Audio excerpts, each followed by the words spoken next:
দ্বারা তাদেরকে তুমি উৎখাত করে দাও আল্লাহ। আমাদের সরকারকে তুমি এই সফলতা দান করো যাতে তারা এই জঙ্গিবাদকে দমন করতে পারে আল্লাহ।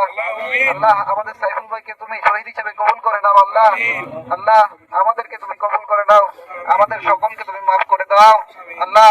সকলকে তুমি মাফ করে দাও, সকলকে তুমি জঙ্গিবাদের বিরুদ্ধে সঠিকভাবে দাঁড়ানোর সাহস দিয়ে দাও আল্লাহ। আধিপত্যবাদী শক্তি ভারত, তার একটি অন্যতম রাজনৈতিক এজেন্ডা হচ্ছে হিন্দুত্ববাদ।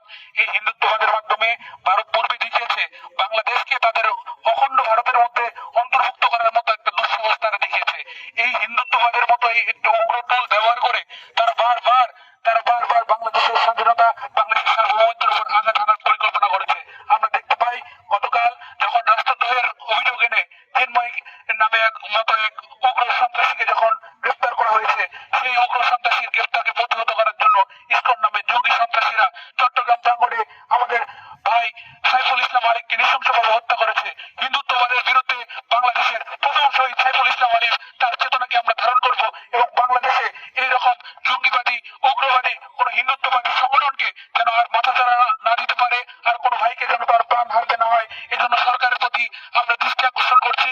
আপনারা অতি দ্রুত এই সকল উগ্রবাদী গোষ্ঠীকে, এই সকল জঙ্গিবাদী গোষ্ঠীকে, এই সমস্ত উগ্র জঙ্গিবাদী হিন্দুত্ববাদী গোষ্ঠীকে বাংলাদেশ থেকে অতি দ্রুত নিষিদ্ধ করুন এবং সাইফুল ইসলাম আলিফের অতি দ্রুত বিচার নিশ্চিত করুন।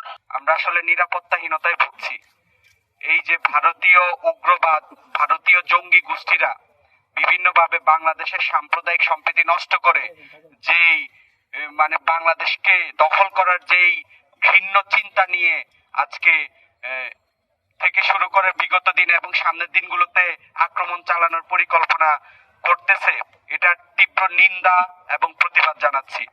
আমরা এই শহীদ ভাইয়ের আত্মার মাগফিরাত করি এবং এর সুষ্ঠু তদন্তের মাধ্যমে দোষীদের প্রকাশ্যে কঠোর থেকে কঠোরতর শাস্তির জন্য প্রশাসন যেন সেই শাস্তির ব্যবস্থা করে, সেটার জন্য আমরা উদাত্ত আহ্বান জানাচ্ছি।